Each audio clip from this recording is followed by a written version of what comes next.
Stockholm lights, the Stockholm lights.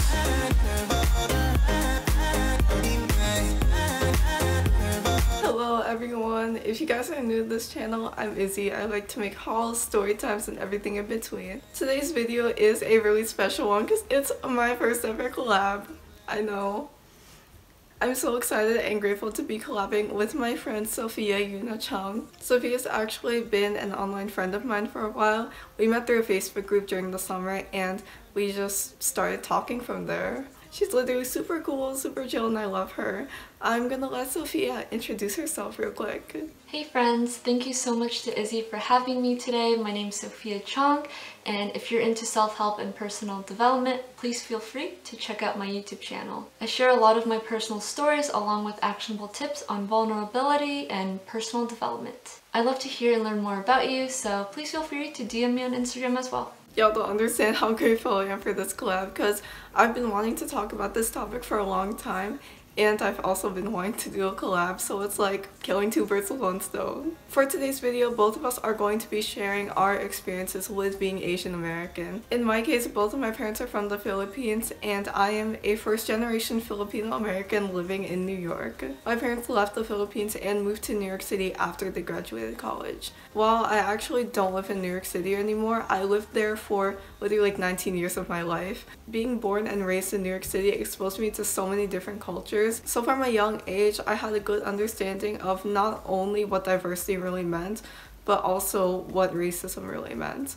I've seen all types of people of color being discriminated for their race, whether it be through little jokes or through physical actions. That most definitely includes myself because I've experienced many types of microaggressions and little things that I didn't realize were racist until much later. I remember in elementary school I'd get comments about being related to my other Filipino classmates just because we're all Filipino. When I first started getting those comments, I initially thought it was kind of weird. I was like, that don't sound right to me. But I couldn't exactly pinpoint what was weird about it until probably high school, when I just randomly happened to look back at it and realize, oh, that's why it's wrong. Kind of on the same line as this, the amount of times I've had to deal with yellow fever.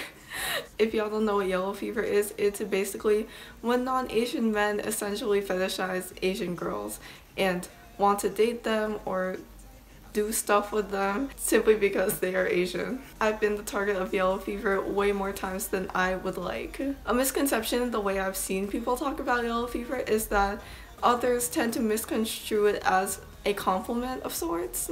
Basically, people say, oh, you should be grateful that they find you attractive, but they don't understand exactly what the implications of yellow fever are. Like I said, it's fetishizing Asian girls and women. Like, I don't know if y'all want to be the target of a fetish, but I certainly do not. Segueing into the next topic, I have had to deal with Asian beauty standards, specifically related to my skin tone. I have the darkest complexion within my immediate family, and I think most of my relatives too, and I've been subject to a lot of comments regarding that from my family. Generally in Asia, it's considered non-ideal to have a tanned or darker skin tone, and a lot of my family and relatives that have grown up in the Philippines express that type of sentiment, which makes a lot of sense because that is the culture that they grew up in after all. With that, a lot of my childhood consisted of scrubbing, exfoliating, using those skin whitening soaps, which are honestly really bad for your skin. There's like a whole documentary explaining the toxic effects of it. My mom would always make me do all these things related to my skin, and I never understood it throughout my whole childhood. I thought it was just like a routine thing that people do. Later I realized that the term to describe that phenomenon is colorism, and that it wasn't normal for people to use skin whitening soaps and scrub their bodies to the point of redness.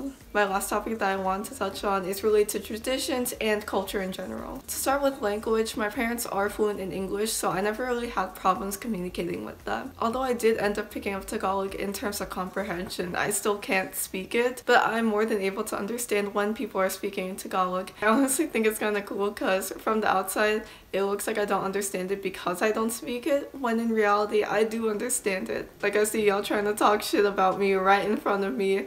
Don't play with me. With religion, we are a Catholic family. All of my relatives and also my immediate family are Catholic. We're all baptized and stuff, but we're not necessarily super devoted to religion. Like, we don't go to church regularly or anything like that. The religion part especially is pretty different from other Filipino families that I know. It also makes me feel out of place sometimes when religion is brought into the conversation, but I honestly don't mind it because I'm just not a super religious person to begin with. If I were, then I would have just taken it up myself, you know? I don't really feel the need to take it upon myself and do these religious things. Of course, I still do believe in God and I'm still a Catholic, but I just don't really do the traditions. Lastly, and probably the thing that I'm most insecure about in relation to my culture, is that I am not very familiar with Filipino specific traditions. This is mainly because my parents didn't really keep them once they moved to the United States. They assimilated very well to the point where they just didn't want to keep those traditions anymore. Because of being Filipino American, I have the whole cultural dilemma of being Filipino versus being American. I feel like I can relate to the American part much more because I was born here and grew up with knowing how things are here. I have wanted to take it upon myself to learn about Filipino culture because I am genuinely interested in it, but I just haven't gotten the chance to, nor do I know where to start, because I think dissecting a whole culture is a lot of work and there's a lot of things you can go off of. That is something I want to do going forward. I want to embrace the Filipino part of my identity more. Now it's time to go to Sophia and see what she has to say about being Asian American. Hey everyone, thanks again to Izzy for having me on her channel. I'm really excited to share about my Asian culture and how a mix of my American and Asian culture has shaped who I am today. So a little bit about me. I'm a first-gen American currently residing in LA, and my parents are originally from Korea. So my parents have been living in the US for quite a long time, so it's just really interesting that I'm like 10 times more American than they are. Learn to appreciate your Asian culture no matter what anyone says. Now, criticism wasn't necessarily something I went through too much, but growing up, I was definitely bullied here and there. So for instance, and I'm sure many of you guys can relate to this as well, but throughout elementary school, my mom would pack me Asian lunches. Now, some of you guys already know where this is going. You know, a lot of Asian foods are quite pungent, like for instance, dumplings. And you know, I was excited to eat my dumplings, I really was. And during lunchtime, I opened it up, you know, all ready to go, eat my food. And as soon as I opened my lunch, everyone around me is like judging me, silently judging me. Some are actually judging me directly. And a lot of them are covering their noses and just looking at me really weird and funny. So afterwards, I told my mom to stop packing me Asian lunches and pack me American lunches instead. But looking back at the story now with a more mature perspective, I think of it like this. Those people, aka my peers, were judging me because they weren't familiar with the culture. They weren't familiar with the smell. So instead of trying to hide your Asian culture due to external validation and pressure, embrace that culture and educate those around you about your culture, because people have no idea. Who knows? Once they understand and gain awareness of your culture, they might actually think it's fascinating and interesting. But at the end of the day, if they still are judging you about who you are and where you're coming from, then just remember that it is not a reflection of you, it's a reflection of them and their character.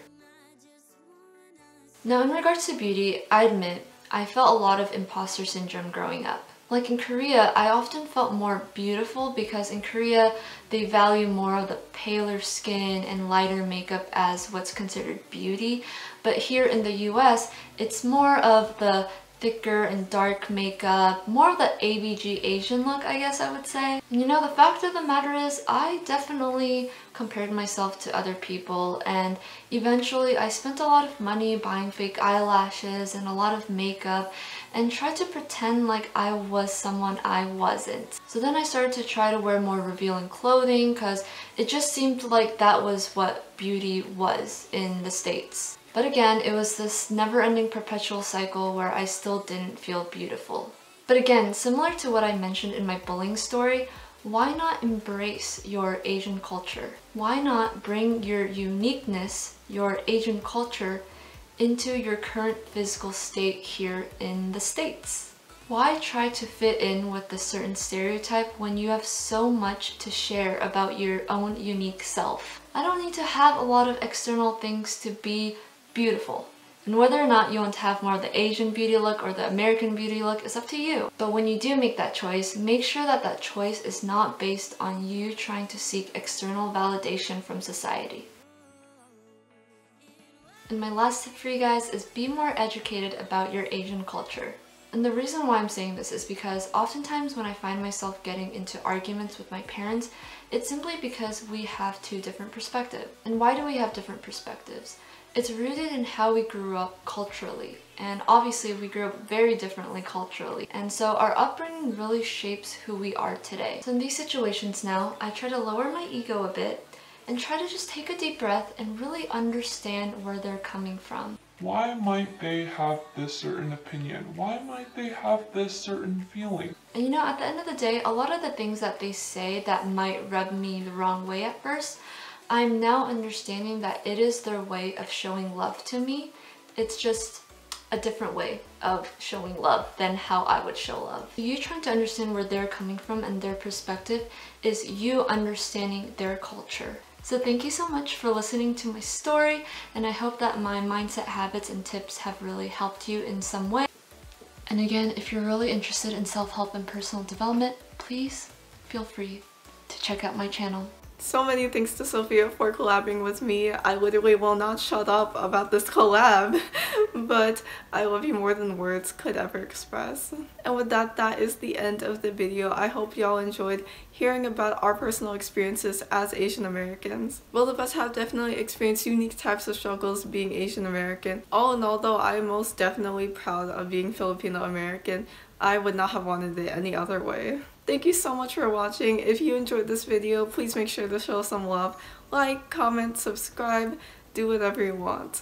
I appreciate all the support that I get because it truly means a lot to me. I feel so honored that y'all took the time to watch my video when you could have literally been watching anything else. Take care and I'll see you on the next video.